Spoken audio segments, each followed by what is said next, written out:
Ibu yang sudah berkenan, salam hormat dari saya.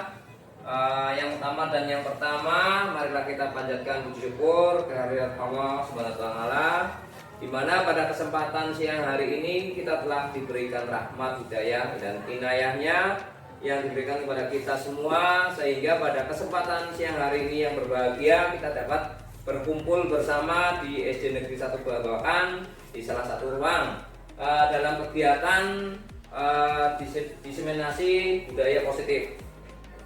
Salawat serta salam marilah kita selalu serahkan kepada junjungan Nabi Muhammad yang kita nantikan syafaatnya di yaumul akhir nanti.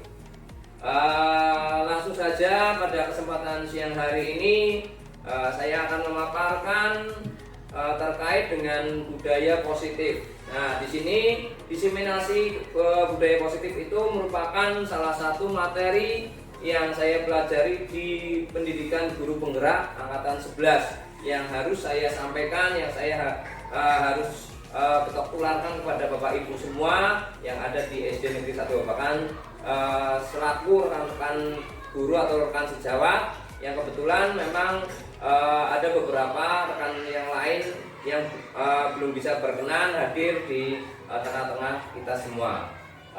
Langsung saja pada kesempatan hari ini, yaitu diseminasi budaya positif dari modul 1.4 kegiatan atau pendidikan guru penggerak yang saya ikuti.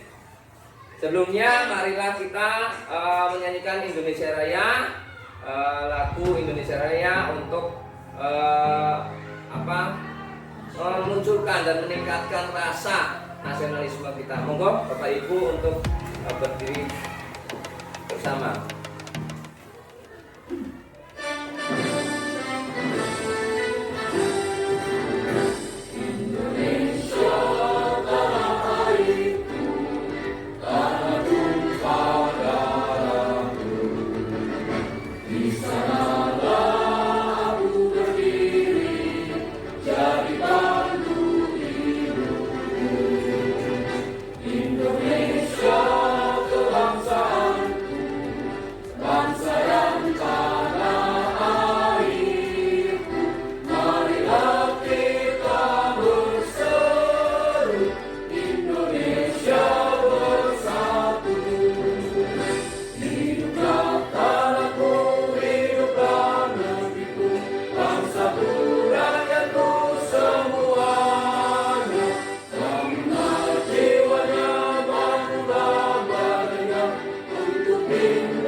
Terima kasih. Kembali duduk Bapak Ibu.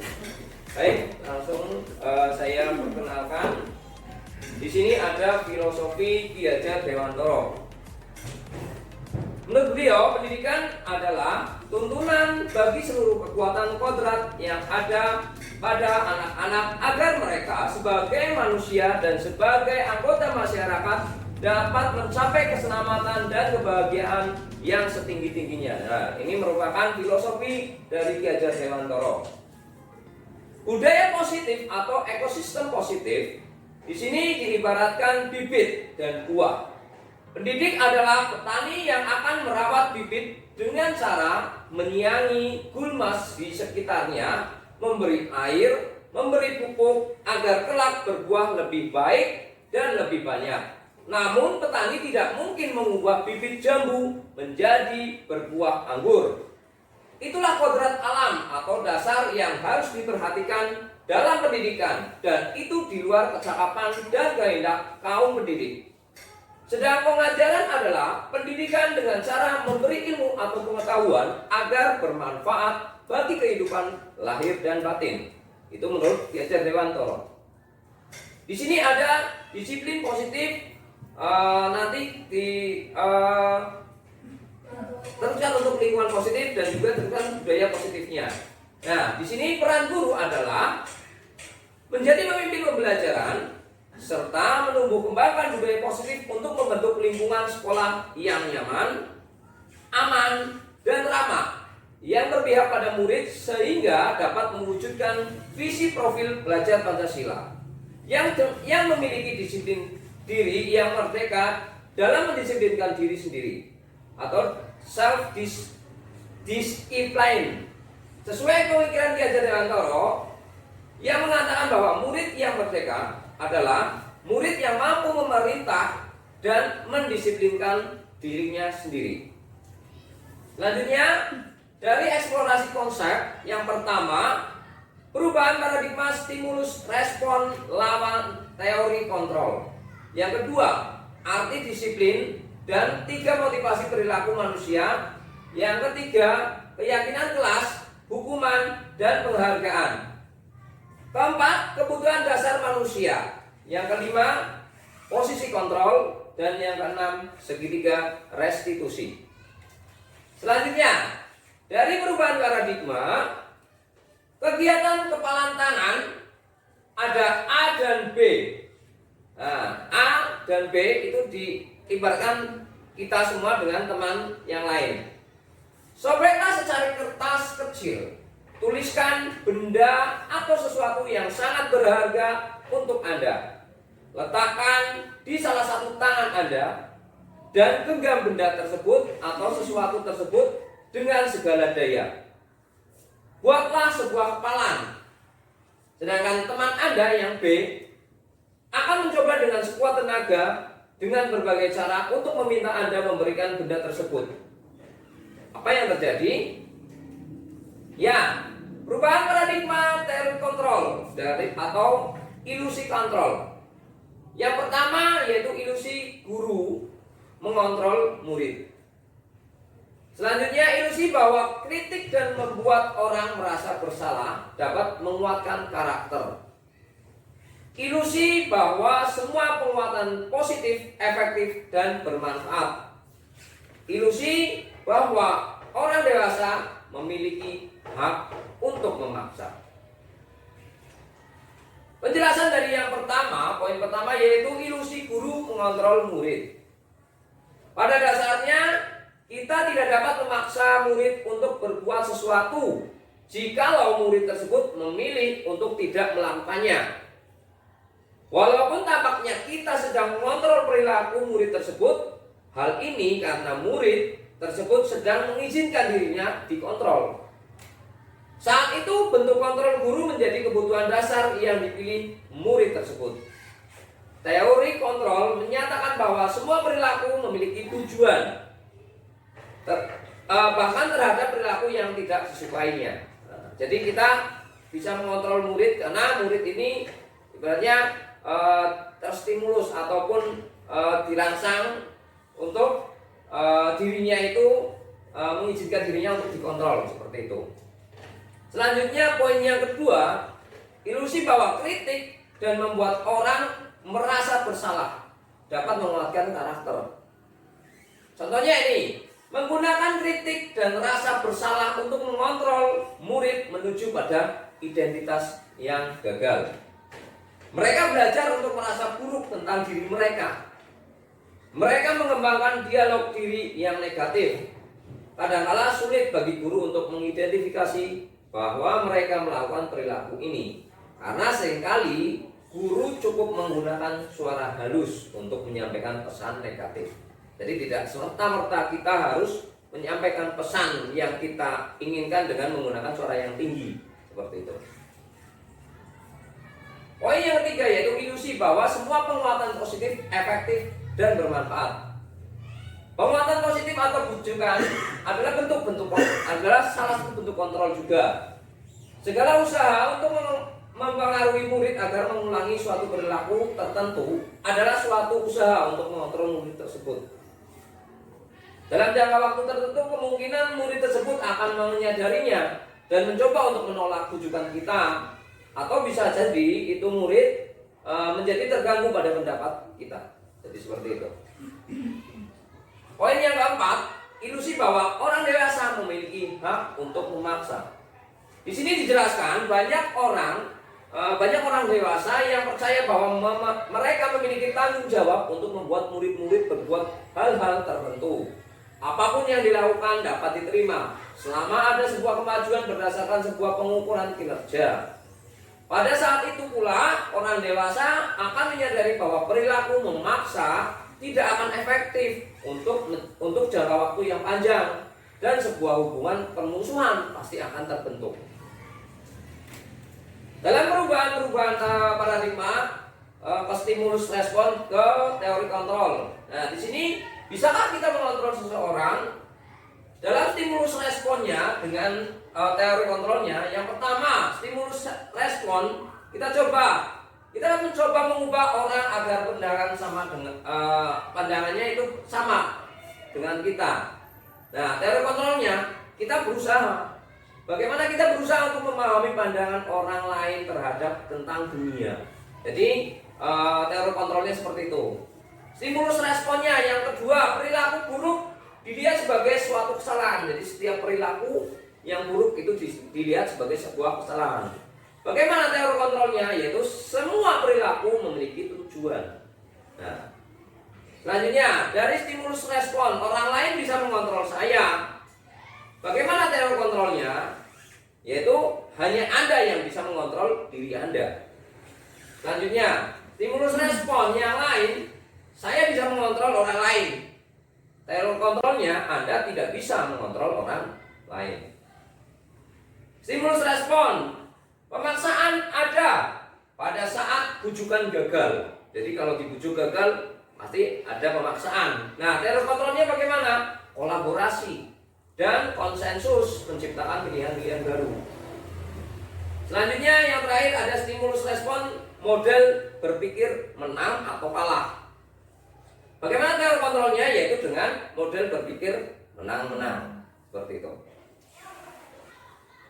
Selanjutnya arti disiplin dan 3 motivasi perilaku.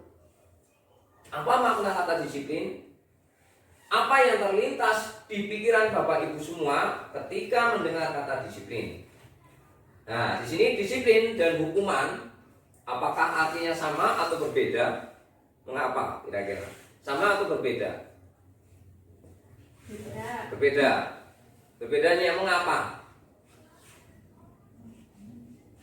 Disiplin atau hukuman? Disiplin dan hukuman. Perbedaannya di mana? Kalau disiplin kan mengarahkan orang untuk menjadi baik. Ya. Disiplin atas kesadaran dirinya. Kalau Baik. hukuman itu kan sanksi karena seseorang Sudah melakukan kesalahan. Ya. Maka diberi hukuman. Ya, betul sekali. Menjalankannya pun dengan terpaksa kalau hukuman. Ya. Kalau disiplin itu Ada dalam diri. Ya, betul sekali. Terima kasih Bu Tia atas jawabannya. Baik, apakah makna disiplin? Di sini disiplin berasal dari kata Latin disciplina, ya, yang artinya belajar. Sedangkan makna asal dari kata ini berkonotasi dengan disiplin diri dari murid-murid Socrates dan juga Plato. Disiplin diri membuat orang menggali potensinya menuju sebuah tujuan atau apa yang dia hargai. Jadi memang disiplin itu dari diri, betul sekali. Namun dalam budaya kita, makna kata disiplin telah berubah menjadi suatu yang dilakukan seseorang pada orang lain untuk mendapatkan kepatuhan. Kecenderungan umum adalah menghubungkan kata disiplin dengan ketidaknyamanan, bukan dengan apa yang kita hargai. Teori motivasi perilaku manusia. Yang pertama, motivasi eksternalnya untuk menghindari ketidaknyamanan atau hukuman. Apa yang akan terjadi apabila saya tidak melakukannya? Di sini ada motivasi eksternal juga untuk mendapatkan imbalan dari orang lain atau dari institusi. Apa yang akan saya dapatkan apabila saya melakukannya? Nah, itu untuk motivasi eksternalnya. Sedangkan untuk motivasi internal, tujuan disiplin positif yaitu yang ketiga, untuk menghargai diri sendiri menjadi insan sesuai harapan kita. Dengan pertanyaannya, saya akan menjadi orang yang seperti apa bila saya melakukannya. Nah, seperti itu. Merdeka menurut Ki Hajar Dewantara, merdeka itu artinya tidak hanya terlepas dari perintah, akan tetapi juga cakap buat memerintah diri sendiri. Nah, ini merupakan pemikiran dari Ki Hajar Dewantara, konsepsi keteladanan sikap kemerdekaan cetakan kelima 2013 halaman 469. Ini kutipan dari pemikiran Ki Hajar Dewantara terkait dengan merdeka. Nah, di sini ada lingkaran yang di dalamnya ada beberapa poin terkait dengan budaya positif. Yang paling kecil atau paling utama di dalamnya itu adalah peraturan kelas. Dari peraturan kelas akan lebih luas lagi menjadi keyakinan kelas. Dari keyakinan kelas lebih meluas lagi menjadi lingkungan yang positif. Dan paling luar akan menjadi budaya positif. Keyakinan kelas, hukuman, dan penghargaan. Mengapa tidak peraturan saja? Mengapa harus keyakinan kelas? Nah, kita akan mempelajari ini. Saya sampaikan mengapa kita memiliki peraturan harus menggunakan helm bila mengendarai roda 2. Mengapa kita memiliki peraturan 3M, menggunakan masker, mencuci tangan, dan menjaga jarak, atau peraturan yang lain juga. Mengapa kita memiliki peraturan harus datang tepat waktu pada saat mengikuti pelajaran? Nah, untuk mendukung motivasi intrinsik, kembali ke nilai-nilai atau keyakinan-keyakinan lebih menggerakkan seseorang dibandingkan mengikuti serangkaian peraturan-peraturan. Di sini kita contohkan untuk kesepakatan kelas. Ada 2 kesepakatan kelas kita contohkan. Yang pertama, kesepakatan kelas yang pertama kami guru dan murid saling menyayangi. Kesepakatan kelas yang kedua, kami murid yang semangat belajar.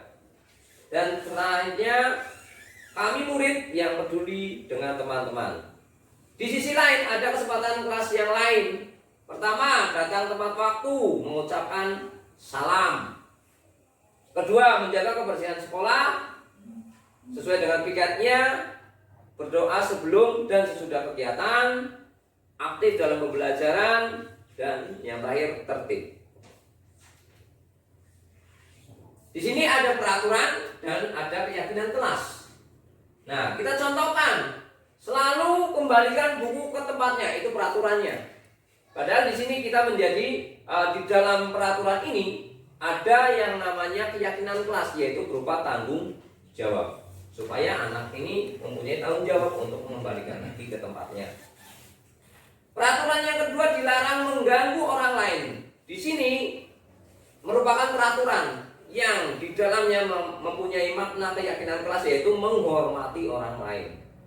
Nah, contoh peraturan yang lain, hadir di sekolah 15 menit sebelum pembelajaran dimulai. Nah, dari peraturan ini merupakan keyakinan kelas, yaitu menghormati orang lain dan berkomitmen. Bisa juga hadir sekitar 15 menit, berarti ada kedisiplinannya. Ya. Jadi keyakinan kelas di sini bisa tambahkan kedisiplinan. Selanjutnya, dilarang melakukan kekerasan atau perundungan, bullying, ya. Untuk keyakinan kelasnya dari peraturan ini yaitu keselamatan, menghormati orang lain. Selanjutnya, dilarang menggunakan narkoba. Nah, ini merupakan hukuman atau bisa menjadi keyakinan kelas, yaitu terkait dengan kesehatan.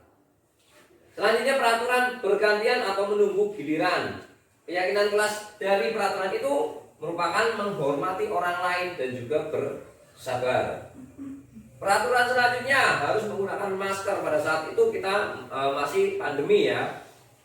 Keyakinan kelasnya yaitu kesehatan dan keselamatan. Selanjutnya, jangan berlari di kelas atau koridor. Dari keyakinan kelas yaitu keselamatan dan keamanan. Ini contoh dari peraturan yang di dalamnya mengandung makna keyakinan kelasnya. Selanjutnya, dihukum oleh penghargaan. Pengaruh jangka panjang dan jangka pendek, atau jangka pendek dan jangka panjangnya. Di situ juga ada penghargaan menghukum, ada penghargaan mengurangi kecepatan, ada penghargaan tidak efektif dan ada juga penghargaan merusak hubungan. Penghargaan jangka panjang dan jangka pendek. Di sini saya jelaskan penghargaan berlaku untuk mendapatkan seseorang melakukan sesuatu dalam jangka waktu yang pendek. Jika kita menggunakan penghargaan lagi dan lagi, maka orang tersebut akan bergantung pada penghargaan yang diberikan serta kehilangan motivasi dari dalam diri.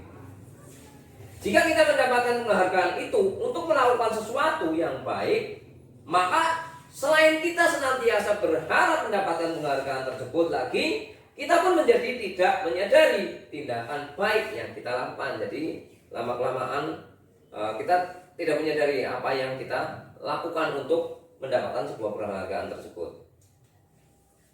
Selanjutnya yang kedua ada penghargaan yang merusak hubungan. Penghargaan bisa merusak hubungan.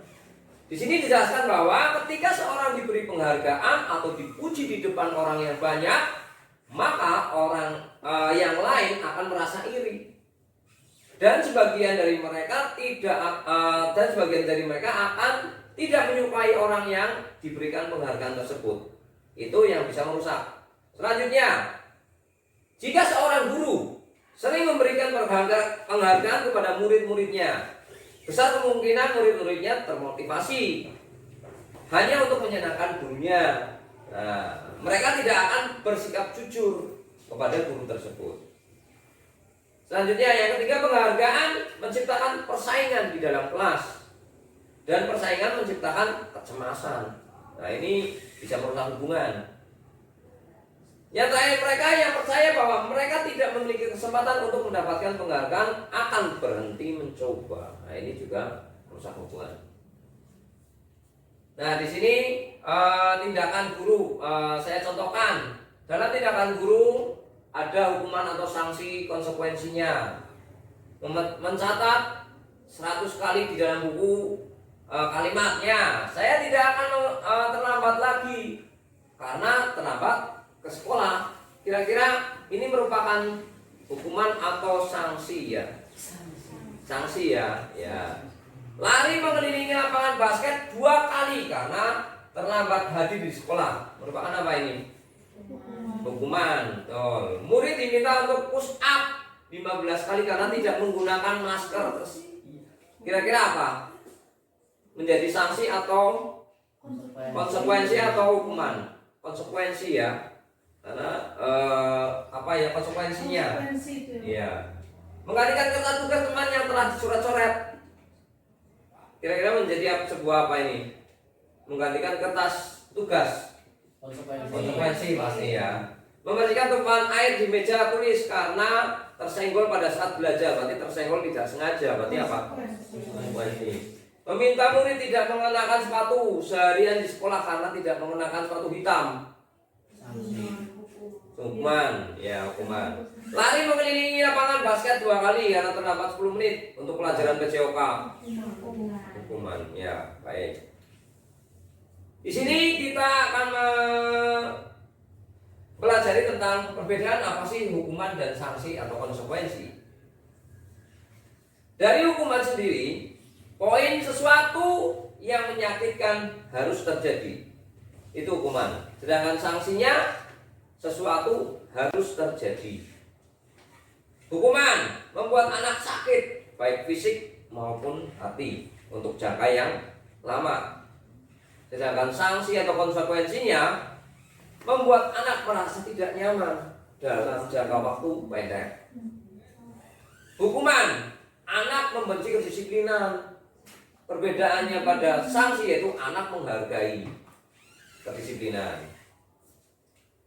Hukuman itu paksaan. Perbedaannya dengan sanksi yaitu kalau sanksi stimulus tanggapan. Selanjutnya mendorong anak menyakiti diri sendiri, itu hukuman. Sedangkan sanksi atau konsekuensi mendorong anak agar mudah menyelesaikan diri. Hukuman, konsep diri yang buruk. Konsekuensinya konsep diri yang baik. Anak belajar untuk menyembunyikan kesalahan. Kalau konsekuensinya perbedaannya anak belajar untuk mematuhi peraturan. Kalau hukuman, pasti ada marah, rasa bersalah, dipermalukan, merasa tidak dihargai. Tapi kalau konsekuensinya, kehilangan hak, dibuat tidak nyaman, diasingkan untuk sementara. Seperti itu. Ini kita sadar dari institution Diane Gosen, ya, yaitu The Five Position of Control dari Yayasan Pendidikan Luhur 2005. Itu adalah perbedaan antara hukuman dan sanksi atau konsekuensi. Nah, di sini kita akan mempelajari terkait dengan kebutuhan dasar manusia, yaitu survival, belonging, power, freedom, dan fun. Kita lanjutkan dari 5 posisi kontrol. Guru berbuat, guru berkata, hasil, kaitan dengan dunia berkualitas, murid berkata, dampak pada murid. Nah, dari motivasi ini akan ada identitas gagalnya, yaitu menghindari hukuman. Bagaimana menghindari hukuman? Yaitu dari penghukumnya sendiri dan juga membuat orang merasa bersalah. Kita contohkan saja salah satu ini, motivasi guru berbuat. Penghukumnya menghardik atau menghindari hukumannya, menunjuk, menyakiti, menyindir. Nah, ini hukum, dihukumnya seperti itu. Nah, kita membuat murid menjadi merasa bersalah bagaimana? Dengan berceramah dan mengatakan seharusnya, atau mungkin ibu kecewa, supaya murid ini merasa, oh iya, saya salah. Jadi murid ini merasa bersalah karena merasa melakukan sesuatu. Guru mengatakan seharusnya atau ibu kecewa. Akhirnya anak tersebut merasa bersalah. Nah, selanjutnya contoh dengan murid berkatanya, penghukumnya, biarkan saja, nanti juga marah-marah lagi. Nah, ini akan membuat orang merasa bersalah dengan cara maafkan saya. Nah, berarti kan orang ini pasti akan luluh, ibaratnya seperti itu. Terus dampak pada murid. Dari penghukumnya itu pasti akan mengulangi kesalahan kalau dihukum. Nah, selanjutnya kalau membuat orang menjadi merasa bersalah, yaitu merasa rendah diri, merendah. Selanjutnya, guru berbuat tadi mengharapkan imbalan atau ketergantungan pada orang lain. Di sini ada teman, yaitu membuatkan alasan-alasan untuk muridnya, untuk yang anaknya. Kalau untuk pemantaunya, menghitung dan mengukur. Bagaimana manajernya? Yaitu mengajukan pertanyaan-pertanyaan yang terkait. Nah, selanjutnya murid berkata, di sini tadi biarkan saja, nanti juga marah-marah lagi. Membuat merasa bersalahnya, maafkan saya.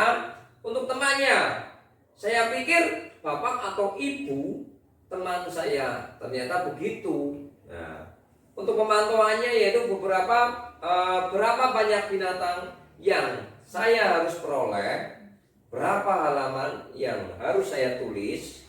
Nah, manajer, untuk menjadi sebuah manajer, yaitu bagaimana caranya saya bisa memperbaiki keadaan. Jadi dari posisi-posisi yang berbeda pasti ada perilaku ataupun apa yang harus kita lakukan. Ada perbedaannya.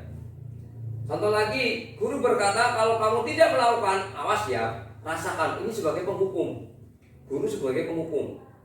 Tapi kalau guru menjadi seorang yang merasa berbuat salah, akan mengatakan, kamu seharusnya, kamu sudah tahu kan, bapak guru atau ibu guru pernah sekali mengatakannya. Pak guru atau bu guru stres, sehingga murid tersebut pasti akan merasa bersalah. Ini posisi seorang guru. Yang kedua, yang ketiga, posisi guru apabila menjadi teman. Guru apabila menjadi teman, posisinya yaitu ayolah lakukan demi Pak Guru, lakukan demi Bu Guru, seperti itu. Selanjutnya bisa juga mengatakan, masa kamu tidak mau? Ingat, tidak ibu, ingat tidak Pak Guru atau Bu Guru pernah bantu. Nah, ini sebagai teman. Guru itu diposisikan sebagai teman. Ada juga guru ini diposisikan sebagai pemantau. Nah, apa peraturannya? Nah, itu sebagai pemantau. Kalau sebagai manajerial itu beda lagi sebagai manajernya, yaitu apa yang kita yakini, nah, apa yang kita bisa atau apa yang bisa kamu kerjakan untuk memperbaiki masalah ini. Nah, ini perbedaannya dari seorang guru. Ada 5 posisi kontrol yang harus yang bisa dijadikan pegangan oleh seorang guru, dan kita bisa menjadi penghukum, bisa menjadi pembuat orang merasa bersalah, menjadi teman, menjadi pemantau, dan juga bisa menjadi manajer. Tapi kalau penghukum dan membuat orang merasa bersalah itu merupakan identitas gagal atau kontrol dari luar. Sedangkan teman atau dan juga pemantau itu identitas berhasil atau sukses. Selanjutnya, sebagai manajer itu bisa menjadi identitas berhasil dan sukses, yaitu untuk menghargai diri sendiri. Seperti itu, nggih. Selanjutnya, nada suara. Apa yang tersampaikan dari sebuah pesan? Kata-kata 100%, 10%. Nada suara 35%, nonverbal atau bahasa tubuh 55%. Kegiatan nada suara. Kita lanjutkan untuk bersama-sama pada hitungan ketiga mempraktikkan nada suara kelima posisi kontrol dengan teman di sampingnya, yaitu penghukum, pembuat orang lain merasa bersalah, teman, pemantau atau manajer, seperti yang tadi dijelaskan. Ini sudah ya, sudah paham ya. Jadi setiap kita sebagai seorang guru pasti bisa melakukan 5 posisi kontrol, dan kita bisa menempatkan diri. Yang harus kita tempatkan itu posisi kontrol yang mana, seperti itu ya. Karena kalau sebagai penghukum untuk saat sekarang itu pasti akan menjadi identitas yang gagal. Tapi kita bisa menjadi teman bagi murid, bisa menjadi pemantau dan juga manajer, sehingga kita akan sukses nantinya untuk mengontrol murid tersebut. Selanjutnya, apa itu restitusi? Restitusi adalah proses menciptakan kondisi bagi murid untuk memperbaiki kesalahan mereka, sehingga mereka bisa kembali pada kelompok mereka dengan karakter yang lebih kuat. Ini menurut Gosen 2004. Dan di sini ada segitiga restitusi. Dari segitiga restitusi ini ada validasi tindakan yang salah, menanyakan keyakinan, dan menstabilkan identitas. Itu adalah segitiga restitusi yang bisa kita praktekkan nantinya dalam pembelajaran di sekolah atau di kelas. Validasi tindakan yang salah itu dengan cara kamu tentu punya alasan mengapa melakukan itu, dengan cara menanyakan seperti itu. Atau adakah cara yang lebih efektif untuk mendapatkan apa yang kamu butuhkan? Nah, sedangkan menanyakan keyakinan bisa kita lakukan dengan cara nilai-nilai apa yang telah kita sepakati, atau mungkin pertanyaan yang lain, kamu ingin menjadi orang yang seperti apa? Sedangkan menstabilkan identitas bisa kita lakukan dengan setiap orang pasti pernah melakukan kesalahan. Atau dengan kata lain, kalimat lain, kamu bukan satu-satunya yang pernah mengalami masalah ini atau melakukan masalah ini, seperti itu. Ada 9 ciri dari restitusi. Yang pertama, bukan untuk menebus kesalahan, namun untuk belajar dari kesalahan. Yang kedua, memperbaiki hubungan. Yang ketiga, tawaran, bukan paksaan. Yang keempat, restitusi, menuntun untuk melihat ke dalam diri sendiri. Yang kelima, restitusi, mencari kebutuhan dasar yang mendasari tindakan tersebut. Yang keenam, restitusi diri adalah cara yang paling baik. Yang ketujuh, restitusi fokus pada karakter, bukan tindakan. Yang ke-8, restitusi fokus pada solusi. Dan yang terakhir adalah restitusi mengembalikan murid yang berbuat salah pada kelompoknya. Selanjutnya, menstabilkan identitas. Untuk membuat anak yang merasa gagal karena berbuat salah menjadi positif terhadap dirinya, tidak menjadikan murid ini merasa terganggu mentalnya atau down. Nah, dalam kegiatannya guru bisa berkata, berbuat salah itu hal yang manusiawi, tidak ada manusia yang sempurna. Bapak atau ibu guru juga pernah berbuat salah. Kita pasti bisa menyelesaikan permasalahan ini. Contoh yang lain, bapak atau ibu guru tidak tertarik untuk mencari tahu siapa yang benar dan siapa yang salah. Bapak, ibu atau bapak guru atau ibu guru lebih tertarik untuk menyelesaikan masalah ini.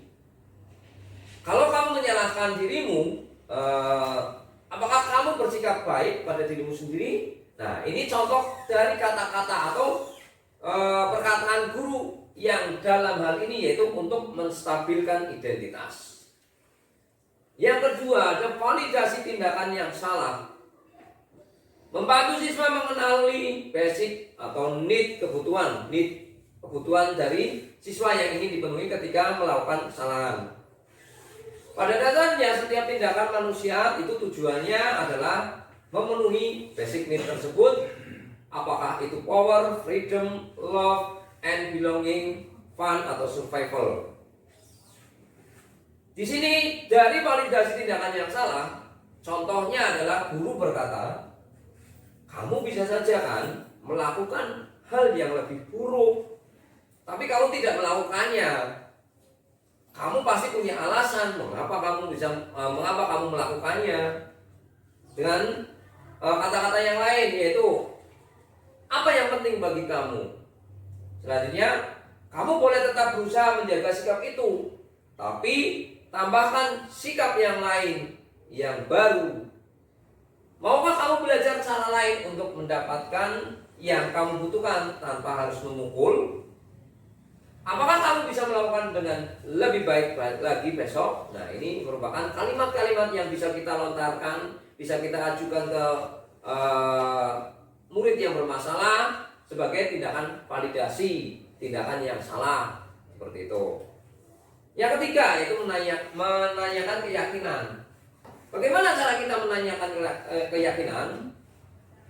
Anak melihat kesalahannya dihubungkan dengan norma sosial dan nilai-nilai yang mendasari manusia berinteraksi dengan orang lain. Contoh dari perkataan guru sebagai menanyakan keyakinan yaitu apa nilai yang kita percaya di kelas atau di sekolah kita?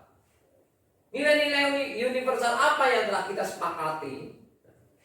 Kelas yang ideal itu seperti apa sih? Kamu ingin jadi anak seperti apa? Apa yang kamu rasakan? Ketika kamu melakukan itu, kamu ingin menjadi orang yang seperti apa? Nah, ini merupakan kalimat-kalimat pertanyaan sebagai contoh dari menanyakan keyakinan. Intervensi 30 detik. Nah, di sini bisa kita saya jawabkan ya, tapi bisa kita lanjutkan saja. Ya, nanti dalam perannya kita bisa sharing dengan teman-teman yang lain, dengan rekan-rekan yang lain yang belum bisa berkumpul dengan kita bisa menanyakan apakah yang ingin lebih berbuat lagi dan sharing dengan rekan yang lain terkait dengan budaya positif. Mungkin itu dari saya, Bapak Ibu, terima kasih. Apa yang sudah saya sampaikan terkait dengan budaya positif, semoga nantinya bisa Bapak Ibu terapkan, atau mungkin ada yang kurang pemahamannya bisa nanti saya jelaskan lebih jelas lagi. Dalam hal ini sudah cukup dari saya. Terima kasih Bapak Ibu yang sudah memberikan atau menyempatkan waktunya untuk mengikuti kegiatan diseminasi budaya positif yang saya laksanakan kegiatannya pada hari ini. Mohon maaf apabila banyak kata-kata yang kurang berkenan dari saya. Terima kasih. Wabillahi taufiq wal hidayah. Wassalamualaikum warahmatullahi wabarakatuh.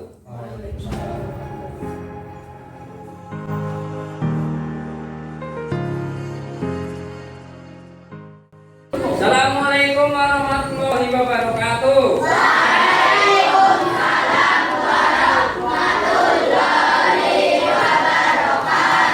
Bagaimana kabarnya anak-anak? Ada yang berangkat hari ini? Siapa?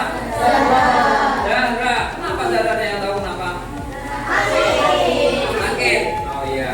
Jadi Zahra nggak berangkat karena sakit. Jadi ada alasannya ya. Baik.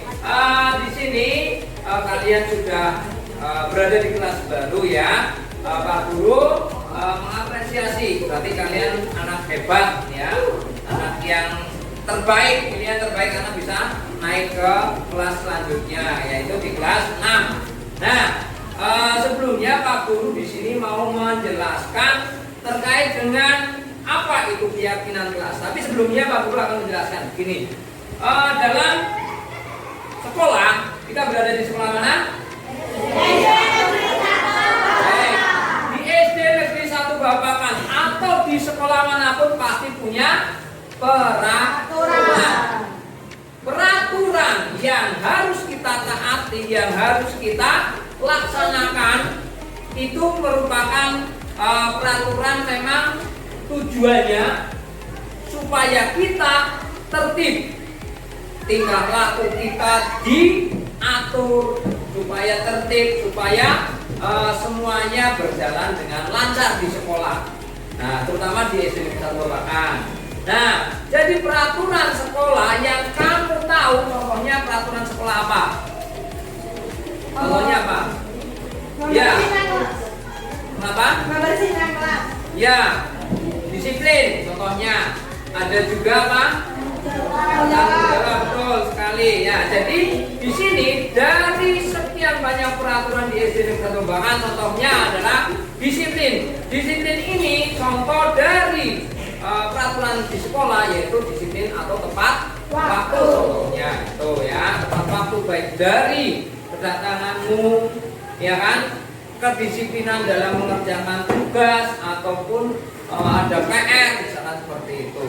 Nah, dari satu peraturan itu bisa kita terapkan sehingga kita bisa menaati peraturan. Kalau kita melanggar peraturan, apa yang kita laksanakan? Kita dapatkan yaitu hukuman atau sanksi. Betul sekali. Nah, dari sekolah kita mengerucut ke kelas. Nah, kita di sini akan membentuk yang namanya keyakinan kelas atau kesepakatan kelas. Keyakinan kelas di sini Pak Guru minta semuanya ikut aktif. Ya, Pak Guru akan menjelaskan apa itu keyakinan kelas. Keyakinan kelas adalah peraturan yang kita buat bersama, baik murid dan juga guru membuat yang namanya kesepakatan kelas, yaitu apa? Keyakinan bersama atau peraturan yang kita buat bersama, berkolaborasi antara murid dan guru untuk membuat peraturan di kelas. Tentunya seperti itu. Supaya apa? Tujuannya agar nanti dari peraturan yang kita buat, keyakinan kelas yang sudah kita sepakati bersama dapat dijalankan sesuai keyakinan kelas kita, yaitu tujuannya agar tercipta pembelajaran yang menyenangkan, tercipta pembelajaran yang mudah kita terima, mudah diterima oleh murid, dan juga dapat membuat nyaman. Contohnya lingkungan kelas yang bisa menjadi lingkungan yang nyaman untuk belajar, sehingga cita-cita ataupun apa yang kamu impikan di kelas bisa tercapai apabila kita menaati keyakinan kelas. Itu contohnya ya. dari bermacam-macam nanti ada kalian semua harus berperan aktif. Kita semua membuat keyakinan kelas masing-masing. Ya, jadi tujuan kita membuat keyakinan kelas adalah supaya kalian enak belajarnya, lebih mudah menerima materi, nyaman tempat kelas kita untuk belajar seperti itu ya. Jadi nantinya pembelajaran lebih mudah, efektif untuk dicerna oleh kalian, dan Pak Guru pun akan merasa nyaman dalam memberikan materi. Itu adalah keyakinan. Tapi kalau kalian melanggar keyakinan kelas, kira-kira apa yang kamu dapatkan? Iya, pasti ada sanksi, denda atau hukuman. Tidak cuma kalian, tapi juga Pak Guru pasti ada sanksi kalau Pak Guru sudah melanggar keyakinan kelas. Tapi kita sepakati untuk keyakinan kelas yang akan kita buat bersama. Ya, setuju? Setuju. Baik, Pak Guru akan memberikan sticky note. Pak Guru akan bagikan kepada kalian sticky note untuk kalian tulis kira-kira peraturan yang harus diadakan di kelas kita. Kira-kira apa yang harus kita sepakati? Peraturan apa yang harus kita buat? Ya, kalian semua nanti membuat kalimat atau peraturan yang harus kita taati bersama ya. Nanti kita buat bersama kesepakatan kelasnya.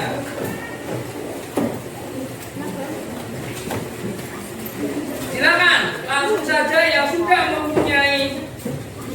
dikasih sticky note dari Pak Guru, nanti kalian tulis kira-kira kesepakatan kelas apa yang harus kita buat.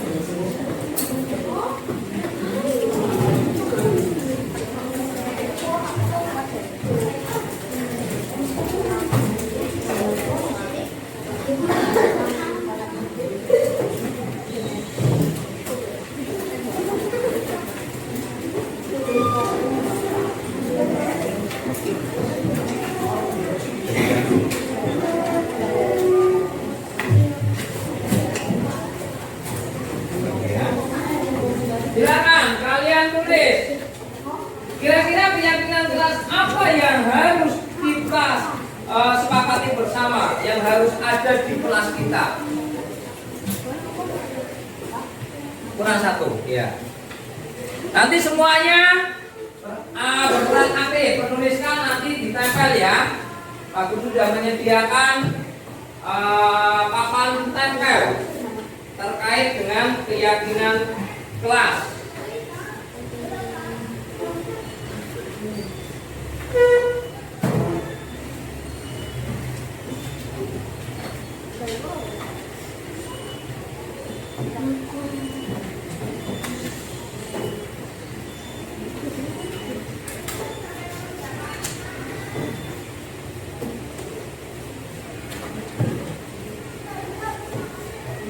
Nanti kita sepakati bersama.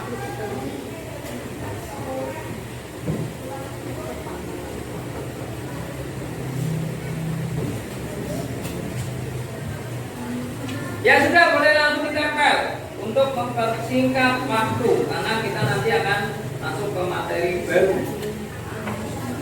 Ya, silakan langsung tempel saja. Ya, tempel.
Ya, terus. Yo.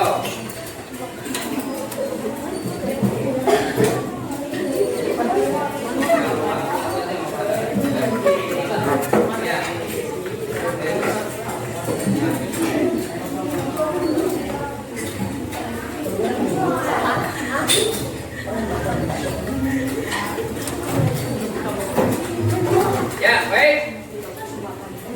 Oke, kita kembali ke papan tulis. Dari papan yang sudah kalian isi dengan keyakinan kelas kalian masing-masing, Pak Guru bacakan beberapa.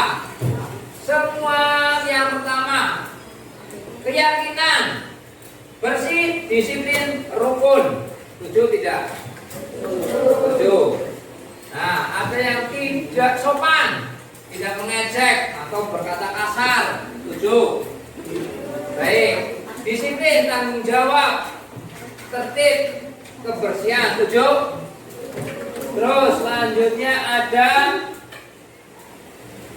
disiplin sama disiplin. Tidak bullying atau perundungan. Setuju? Setuju. Oke. Tanggung jawab. Setuju? Setuju nggak? Setuju. Ada yang sama ini tanggung jawab. Oke. No bully. Oke. Menjaga kebersihan lingkungan kelas. Setuju? Setuju. Kira-kira masuk ke apa ini? Menjaga kebersihan kelas. Kira-kira masuk ke apa? Kira-kira? Masuk ke kebersihan. Kebersihan atau disiplin. Disiplin apa? Piket dan juga tanggung jawabmu. Ya kan? Oke. Tadi mana? Ini sudah sama disiplin tanggung jawab. Oke. Tidak ada kasus bully. Oke. Tanggung jawab, kebersihan kelas. Betul, saling rukun. Tidak boleh mengejek nama orang tua. Sama aja masuk apa ini? Tidak boleh mengejek nama orang tua. Nama apa? Sama aja dengan nama ratunya. Bullying. Ya, oke. Aku ingin kelasku disiplin, teman-teman, dan aku ingin tanggung jawab. Oke, hidup rukun. Baik, sama ya. Ada nyaman, tanggung jawab tertib, sama juga ada no bullying ya. Oke. Betul, keyakinan kelas yang lain. Aku ingin kelasnya bersih. Nah, sama tadi ya, bersih ya. Baik, Pak Guru yang nih tanggung jawab hampir sama semua ya. Disiplin, no bullying, terus tanggung jawab hampir sama semua. Agar tertib, tidak boleh mengejek nama orang tua. Oke, baik. Kesepakatan kelas yang sudah kalian buat, Pak Guru ambil atau tarik kesimpulan untuk membuat kesepakatan bersama atau keyakinan kelas bersama. Yang pertama di sini ada Pak Guru tarik kesimpulan, yaitu disiplin. Kira-kira dari kata disiplin apa yang bisa kamu dapatkan? Kita harus disiplin waktu, ya kan? Ya enggak? Contohnya bagaimana? Tidak terlambat berangkat sekolah. Disiplin. Disiplin apa lagi? Disiplin mengerjakan tugas atau PR. Harus tepat pada waktu pengumpulannya, pada waktu mengumpulkan tugasnya atau PR-nya. Harus tepat, disiplin. Ya. Terus apa lagi kira-kira disiplin apa lagi? Disiplin apa lagi? Dalam hal kebersihan, kamu disiplin nggak? Sudah ada tata tertibnya, ya kan? Oke, baik. Disiplin, sepakat? Sepakat? Sepakat. Oke, yang kedua Pak Guru tarik kesimpulan dari keyakinan kelas yang kalian tulis, ada yang namanya tanggung jawab.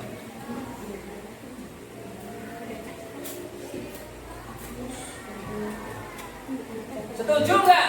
Kita semua bertanggung jawab. Setuju. Semangat? Semangat. Yang kalian dapatkan kira-kira tanggung jawab yang bagaimana? Tahu jawab saat tidak sengaja merusak properti kelas. Tidak sengaja merusak. Kalau merusak berarti harus tanggung jawabnya bagaimana, memperbaiki atau bagaimana ya. Apalagi kira-kira tanggung jawabnya? Melaksanakan piket. Kalian sudah ada jadwal piket, harus tanggung jawab sesuai dengan jadwal piket. Kalian harus mengerjakan karena itu salah satu tanggung jawabmu. Paham? Oke. Apalagi ada yang lain? Pengertian dari contoh tanggung jawabnya. Tanggung jawab dalam mengemban tugas. Contohnya ketua kelas punya tugas gak? Punya. Sekretarisnya punya tugas gak? Terus keamanannya punya tugas gak? Dan kalian yang tidak masuk ke organisasi kelas punya tugas gak? Pasti punya. Nah, semuanya punya tugas masing-masing dan kita semua harus bertanggung jawab atas tugas yang sudah kita dapatkan. Ya, Mam?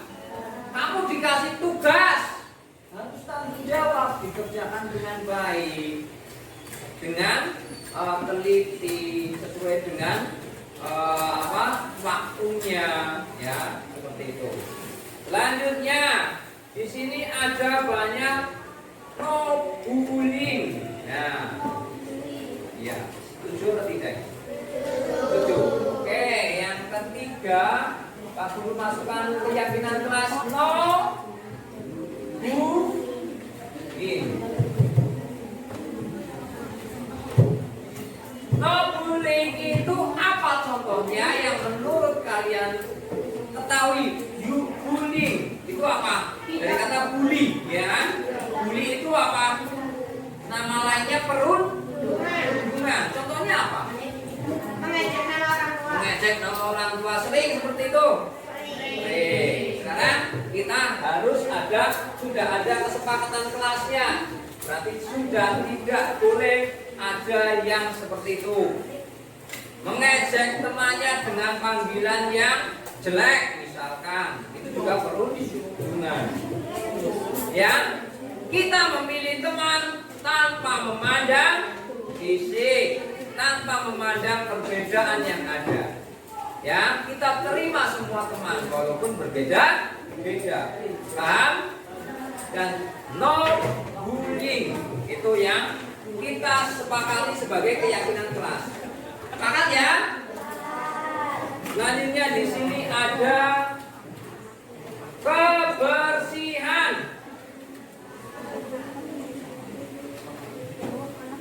Menjaga kebersihan. Berarti ini kebersihan mana? Terutama kebersihan kelas. Ya. Sepakat? Oke, kita sepakati. Harus menjaga kebersihan kelas. Semuanya sudah ada jadwal piketnya dan semuanya juga punya tanggung jawab, termasuk Pak Guru. Pak Guru juga bertanggung jawab dalam kebersihan kelas, menjaga kebersihan. Pak Guru tidak boleh membuang sampah sembarangan di kelas, apalagi kalian, ya. Kita sudah sepakati, Bang? Sepakat? Ya, kita harus saling menjaga kebersihan kelas. 5. Nah, di sini ada yang namanya rukun. Nah, di sini ada yang namanya rukun saling menghargai. Nah, kira-kira apa? Saling menghargai. Baik. Saling menghargai. Berarti hidup kita rukun. Saling menghargai atau menghormati. Kamu dengan temanmu, dengan guru-guru di kelas harus saling menghormati dan menghargai. tidak boleh ada yang acuh tak acuh. Misalkan ada teman yang sedang kesusahan, contoh tidak membawa pensil, kamu pinjami. Tidak harus diperintah, ya kan? Langsung spontan, nih kamu nggak bawa pensil nih, tak sini, nih tak pinjemi. Nah, gitu ya. Tidak harus diperintah dulu. Sepakat saling menghargai? Sepakat. Terus di sini ada bekerja sama dan saling membantu tadi ya, saling menghargai. Berarti saling membantu. Nah, selanjutnya ada juga apa ini? No bullying sama ini sama. Nah ini sopan santun. Setuju nggak nih? Setuju. Oke. Yang keenam sopan santun. Sepakat? Oke. Sopan santun. Contohnya dalam kehidupan kita di kelas sopan santun bagaimana? Menurut kamu? Tegur sapa. Sopan santun. Senyum sapa. Hai. Nah, kalau dengan Pak Guru selamat pagi, assalamualaikum, kan gitu ya. Tegur sapa. Pada saat berpapasan atau pada saat bekerja sama di kelompok, ya, kita harus tetap sopan santun. Pada saat memberikan ide atau saran, kita tunjuk tangan, ya kan? Sopan santun. Kita adabnya, sopan santunnya kita jaga. Bisa? Menjadi kesepakatan? Ya, ya. Ya ini paling ini sudah Pak Guru sudah simpulkan semuanya. Ada sudah kita sepakati keyakinan kelas yang kita dapatkan pada hari ini ada 6. Yang pertama apa? Disiplin. Yang kedua tanggung jawab. Yang ketiga no bullying. Yang keempat menjaga kebersihan. Yang kelima saling menghargai. Yang keenam ini adalah kesepakatan kelas yang harus kita apa? Patuhi dan kita laksanakan. Ya, keyakinan kelas sudah kita dapatkan, yaitu ada 6 poin harus kita laksanakan, harus kita kerjakan. Apabila ada yang melanggar keyakinan kelas ini, kalian siap untuk ditegur dan mendapatkan sanksi? Siap? Ya, Pak Guru pun juga sama. Pak Guru juga harus melaksanakan keyakinan kelas yang sudah kita sepakati bersama. Ya, karena Pak Guru juga sebagai warga kelas. Ya, nah itu dia. Sepakat ya? Baik, terima kasih anak-anak. Demikian keyakinan kelas kita yang sudah kita sepakati bersama dari 6 poin ini. Semoga nantinya kita belajar untuk menaati dan bisa menciptakan suasana belajar yang nyaman, yang enak, yang mudah dipahami materinya, dan nantinya bisa mendapatkan hasil yang memuaskan, baik nanti diimplementasikan di kelas kalian, di sekolah maupun di lingkungan rumah. Pasti nanti akan berdampak positif buat kalian ke depannya, ya. Demikian, terima kasih atas kerjasamanya anak-anak kelas 6 yang Pak Guru sayangnya, Pak Guru cintai. Mohon maaf ya apabila dalam mengawali ataupun dalam membimbing kalian untuk mendapatkan keyakinan kelas ada kata-kata yang kurang pas. Selanjutnya Pak Guru minta kalian mempersiapkan untuk materi selanjutnya. Dari Pak Guru silakan kalian persiapkan untuk materi selanjutnya. Terima kasih.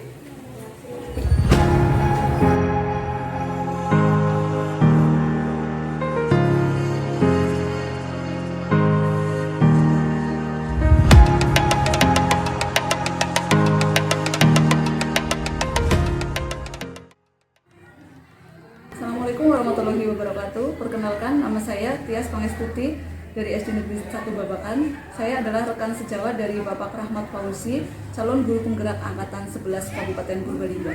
Pada kesempatan hari ini, saya akan memberikan umpan balik mengenai diseminasi disiplin positif yang sudah disebarkan oleh Pak Fauzi kepada kami di SD Negeri 1 Babakan. Jadi diseminasi disiplin positif yang diberikan Pak Fauzi itu sangat jelas dan sangat menginspirasi bagi kami. Pak Fauzi memberikan contoh-contoh yang sangat relevan yang bisa kami terapkan dari mulai membuat kesepakatan kelas bersama siswa, kemudian mengembangkan budaya-budaya positif di dalam kelas sehingga bisa tercipta budaya disiplin di sekolah, budaya positif di sekolah. Apa yang disampaikan oleh Pak Fauzi sangat menginspirasi. Sukses selalu. Terima kasih. Assalamualaikum warahmatullahi wabarakatuh.